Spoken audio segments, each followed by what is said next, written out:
the beer theory of civilization. So the idea being, and this is a reasonably respectable archaeological theory, that the reason that people took up agriculture was they wanted to make sure that they would have enough beer.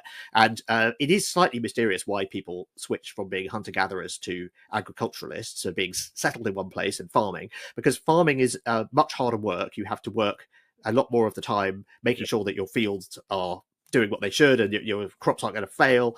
And whereas hunter-gatherers, it seems, worked kind of 2-day weeks. As long as you caught enough game or gathered enough berries or whatever, 2 days a week, you could pretty much take the rest of the week off. And so what we see when people switch to farming is that they become shorter, they're less well-nourished, they have much less diverse diets, and it generally, and they're having to work much harder. They've got skeletal damage because they're doing things like kneeling down and working grindstones. So generally, from a health perspective, agriculture was a very bad idea. And so Jared Diamond has described the adoption of agriculture as the greatest mistake in human history. And so one of the questions is, well, why would people switch from this really, quite pleasant sounding lifestyle to being farmers? And one of the reasons is that it is, in theory, more predictable supply of food, because you're controlling your supply of food instead of hoping that you'll find some when you're roaming around, you'll find some animals to kill or whatever. But I think the other thing that people point out is that you can make beer from these grains, and you see this everywhere, that every part of the world has a particular grain that's used to make beer, and agriculture happens when you see archaeological evidence of people making beer, and then they adopt agriculture. And so people say, well, they were probably making beer and making bread, or they're making porridges, something in the middle, a kind of porridge that is so you throw grains into a soup to thicken it. And sometimes you might not have had much else to go in that soup except water and grains and maybe some fruit. And then someone would have left that out overnight, and natural yeast would have got into it, and then someday, the next day, someone might have tried it and said, oh, this is quite nice because it's fermented. And then people started trying to figure out how to make that happen deliberately. And once you start to do that, the idea is that drinking alcoholic drinks takes on religious connotations. And again, what we see in all of the earlier civilizations is not just beer drinking, but beer being part of religious rituals. And then you have this idea that one of the things that you get if you settle down is you get reliable access to beer. And I think it was probably not a sort of deliberate decision to become farmers, but what happens is, if you spend more of your time settled in an area where there are natural stands of barley in particular, so that you can harvest it and make beer, and then you start replanting some of them to make sure that there's going to be more of it, you spend more of your time there. The other thing that happens is that you can support a larger population if you've got the ability to store food against future shortages, which you can do if you're farming grain and if you're in the same place all year round. If you're a hunter-gatherer, you can't take your supplies of food everywhere with you, and so you start to get things like communal storehouses or granaries where things are stored, and this allows you to support a larger population. And then at some point, without noticing it, you've gone over the threshold where you can no longer live off the land where you are with the size of group that you have just through foraging, because there isn't enough food there.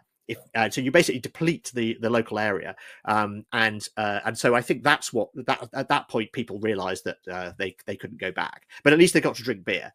So and then you get the earlier civilizations in the Fertile Crescent in Mesopotamia and Egypt, and everyone is drinking beer, and the pictograms of people, they're drinking beer through straws in Mesopotamia out of these big jars.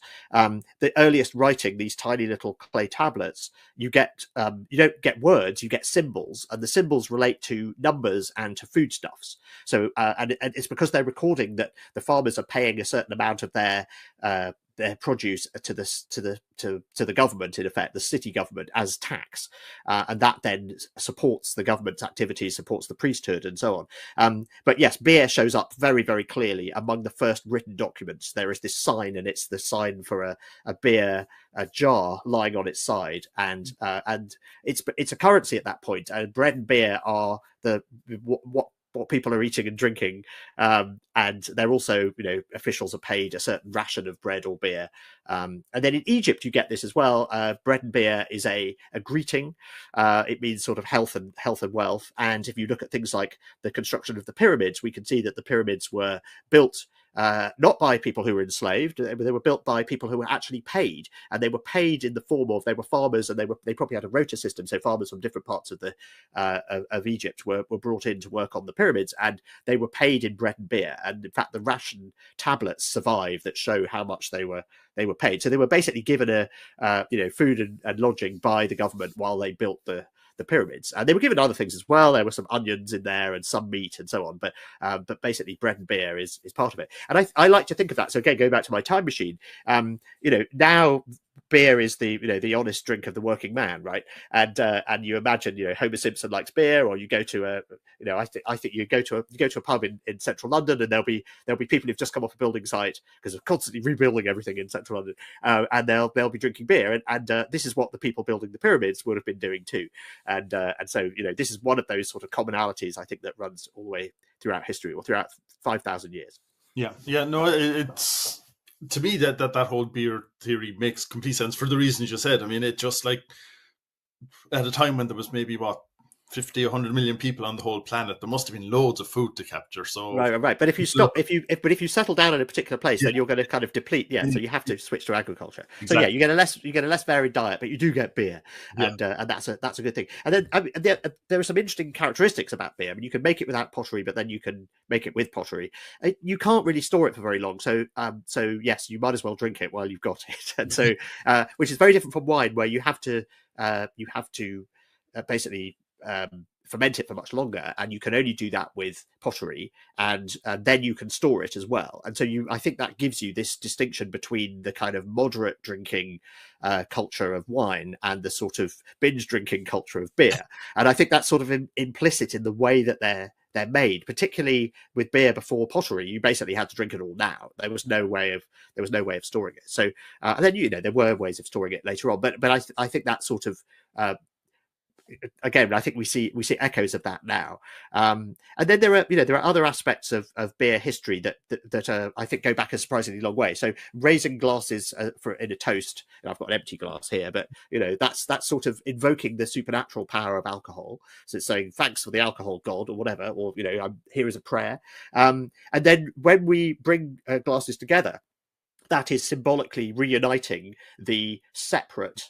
Because initially people drank beer from the same big pot using straws, but when you started to be able to pour it out, you're symbolically reuniting them to say, look, we are drinking from the same vessel, and I trust you that it's not poison.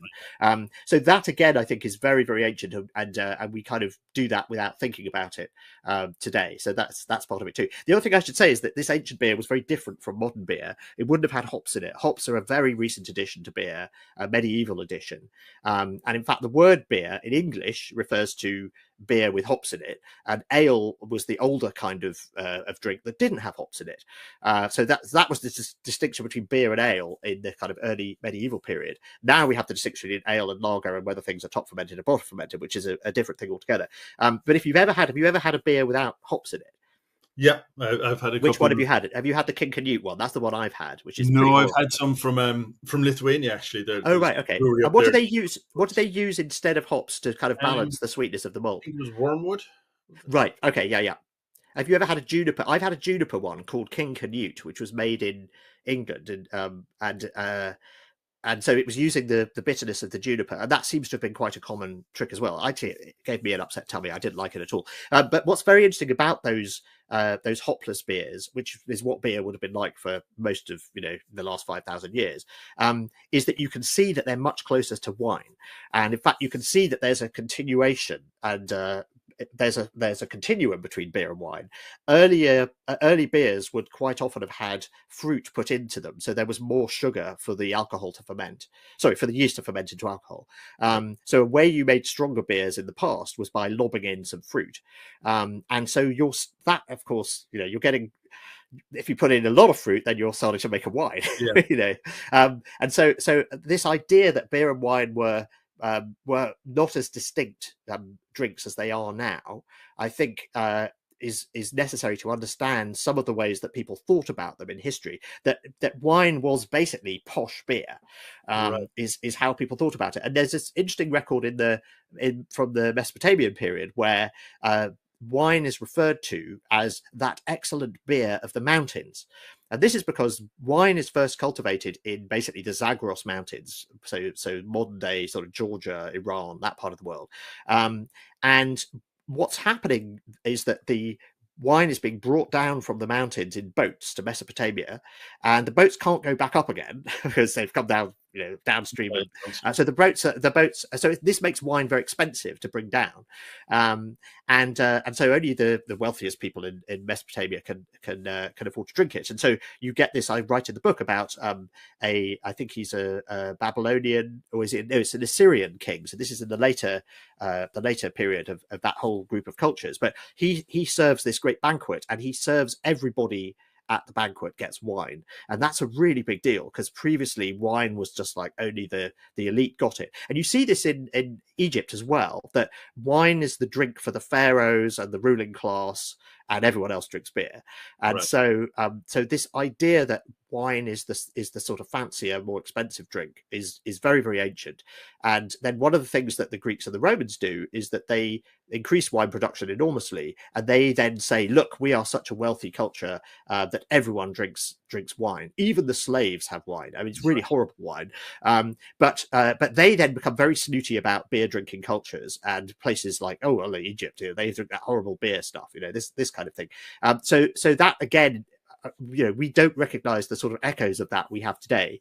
But this idea that beer is the sort of ordinary drink, and then wine is the fancy drink, and then the connoisseurship, and the idea that within wine itself there are levels of wine. Again, that's very much, the Romans are very much into that. And as I say, you've got this sort of Posca, which is pretty much was it Laura? You've got Laura and Posca, the ones at the bottom. So in the Bible, when Jesus is on the cross and the centurion offers him, it's often translated into English as a sponge dipped in vinegar. This is actually the wine that the centurion has been given as his ration. So it's sort of vinegar like. It was quite sour, but the soldiers, the Roman soldiers, were given a liter of wine a day as part of their ration. So that's actually what he was giving Jesus. That's what's happening there. But then at the other end of the scale, you've got like the fanciest wines that the emperor drinks. Falernian was the fanciest wine of all.